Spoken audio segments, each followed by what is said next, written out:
আসসালামু আলাইকুম। আশা করি আপনারা সকলেই ভালো আছেন। আজকে আমরা অটোক্যাডের নতুন 3টা কমান্ডের কাজ শিখব। 3টা কমান্ড হলো কিভাবে কপি করতে হয়, কিভাবে মুভ করতে হয়, কিভাবে স্ট্রেচ করতে হয়। আমরা প্রথমে কপি কমান্ডটি শিখব, কিভাবে আমরা যে কোনো রেখা, টেক্সট, সার্কেল যে কোনো জিনিস কিভাবে কপি করতে পারি। কপি করার জন্য আপনারা উপরে দেখতে পাচ্ছেন, এখানে উপরে একটা কপির আইকন দেখতে পাচ্ছেন, এখানে ক্লিক করতে হবে প্রথমে।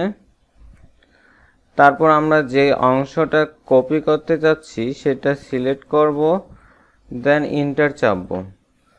তারপর আমরা যে কোনো এক জায়গায় বেস পয়েন্ট সিলেক্ট করে আমরা যেখানে ইচ্ছা কপি করতে পারবো।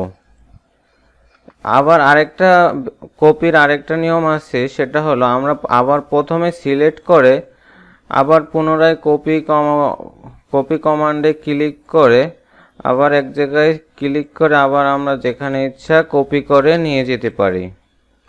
আবার এর একটা শর্টকাট কমান্ড আছে, সেটা হলো CO enter, then select enter, then যেই অংশটা কপি করতে যাচ্ছি সেখানে আমরা যে কোনো এক জায়গায় ক্লিক করে আমরা যেখানে কপি করে নিয়ে যেতে চাই সেখানে আমরা কপি করে নিয়ে যেতে পারবো। খুবই সহজ। কপি কমান্ডের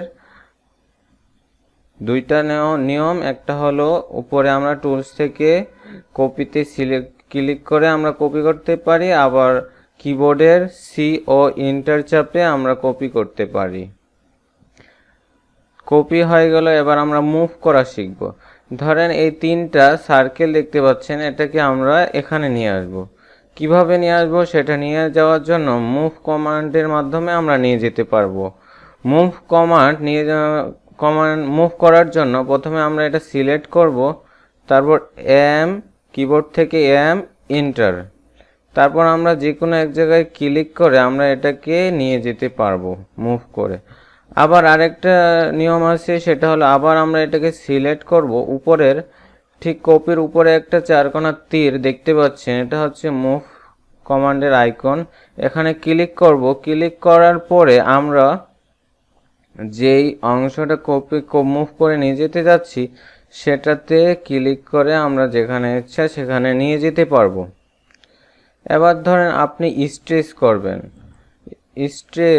স্ট্রেচ করার জন্য ধরেন আপনি এটাকে স্ট্রেচ করে নিচের দিকে একটু বড় করবেন, উপরের দিকে সাইডে।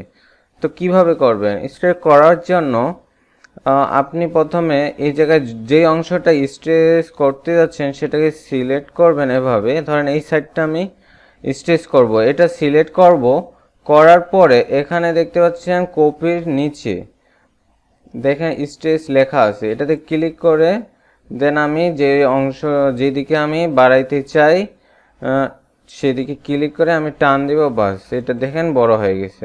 আবার ধরেন এই সাইডে আমি করতে চাই, সেই ক্ষেত্রেও সেম এইদিকে সিলেক্ট করে এই সাইডে পুরো অংশটা সিলেক্ট করে দেন স্ট্রেচে ক্লিক করে দেন আবার আমি টানে সাথে করব।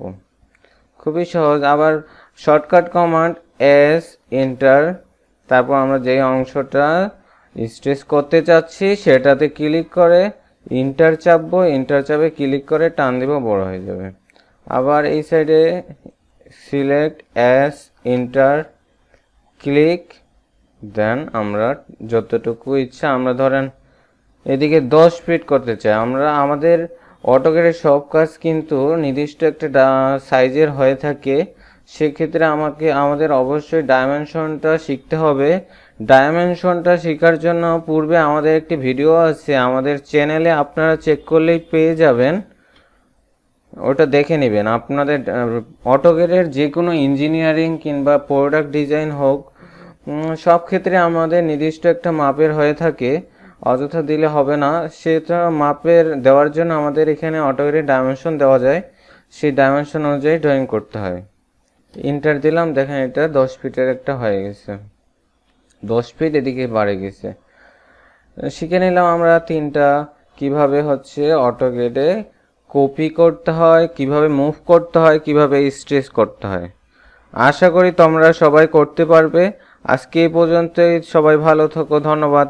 আর আমাদের চ্যানেলটি তোমরা অবশ্যই সাবস্ক্রাইব করবে এবং তোমরা আমাদের চ্যানেলটি এই ভিডিওটি শেয়ার করে দিবে তোমাদের ফেসবুকে কিংবা তোমরা যা যা ইউজ করো আর কি, তাহলে আরও যারা আছে তারাও জানতে পারবে, শিখতে পারবে।